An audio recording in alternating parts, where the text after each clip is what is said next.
What's going on, fish fam? Chris here with Palmer Aquatics. Today we're talking about the Albino Cory Catfish. This is one of my favorite Cory Catfish of all. It is that white, translucent, pinkish colored.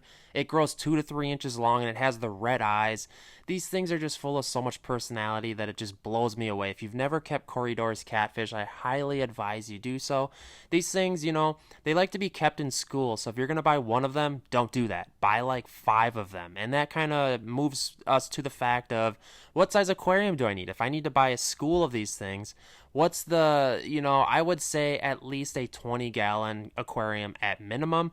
And I will also admit that the 20-gallon long is a lot better of a tank because catfish only utilize the tank bottom, and the more space on the tank bottom, the better for catfish, if that makes any sense. You could have a 60-gallon tall aquarium where it has a lot of gallonage, but if it's a tall aquarium, the catfish can't utilize that tank bottom and it's not really useful to them. So the deeper, lower style tanks are better for Cory catfish and just catfish in general.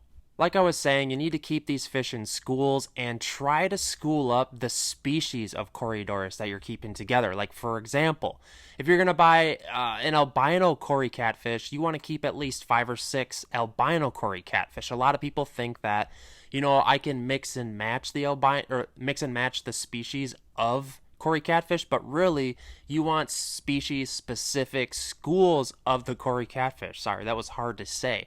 Hopefully that is understandable. As far as what you can keep with albino Cory catfish, literally anything that won't screw with them or try to eat them. So if you're like trying to keep them with cichlids or something mildly aggressive like Oscars, it's just not going to go well. And here's the deal with Cory catfish. They literally just keep to themselves and just school with each other. They're only looking to hang out with other Cory catfish, and they don't want anything to do with other fish. So if you're thinking tank mates, think of anything that's mild mannered that's going to leave them alone. Tetras, gouramis, rainbows.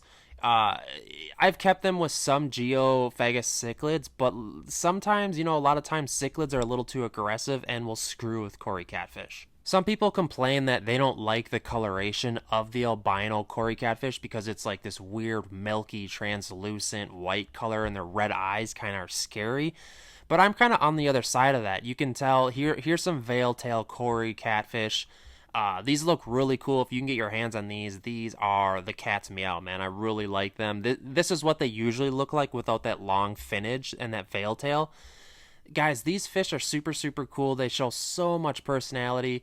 They do super well in planted tanks. They have what are called barbels, and they're almost like little whiskers, and they're constantly kind of just rummaging through the surface of the substrate. It is said that you should only keep sand with Cory catfish, but that's somewhat been debunked. As you can see in this tank here, there is some gravel, and gravel works quite fine. What you want to watch out for is some of that sharper substrate, like some of the blasting sand is used for like sand blasting at Tractor Supply places. That stuff you want to watch out for, because if it's too sharp, what it will do is it will cut their barbels and create little like cuts, and that's not a good scenario. As far as foods and feeding for your Cory catfish, they're super opportunistic feeders. They're omnivores. They're scavengers. They will literally find and take down any food they can find. So trying to feed them, get a variation of different types of food. I'll use different wafers. I'll use shrimp pellets. I'll use different tropical flakes. Literally, a variation is going to be key with Cory catfish because that the varied diet is going to be best. They have smaller mouths, so a tropical flake is probably going to work best. And bloodworms, literally, guys, just use your imagination. They're super opportunistic, omnivores, and it's pretty tough to screw that up. For me personally, if I were to set up an aquarium designed, designated for an albino Cory catfish, I would go with a 40-gallon breeder. I would use a sand substrate. I would use live plants and just let them do their thing. I would get planted tank LED. I would get some rainbow fish. I would just get some mild laid back fish that aren't going to bother them. And I would get a giant school of Corys because that's just what they want to be in.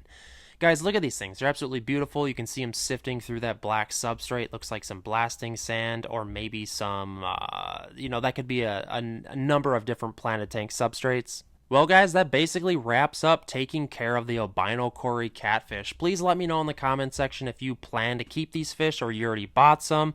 We talked about tank size, water temperature, growth size, schooling behavior. Literally, guys, everything we talked about. Please give this video a like. Make sure to subscribe if you like fish tanks, and let me know what you think of this video. All right, guys. Whoop, whoop. Palmer Aquatics.